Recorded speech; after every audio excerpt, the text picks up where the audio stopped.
Hello everyone, my name's Chris Mortimer from Crism Security and today is Free Advice Friday. Ooh, scary. Happy. Ooh, unsafe.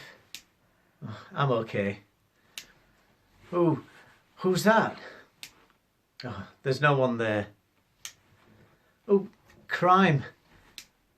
Security.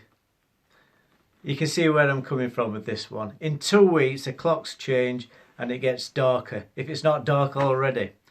So a lighting is a great thing that helps people be confident in areas where they feel a bit risky of crime.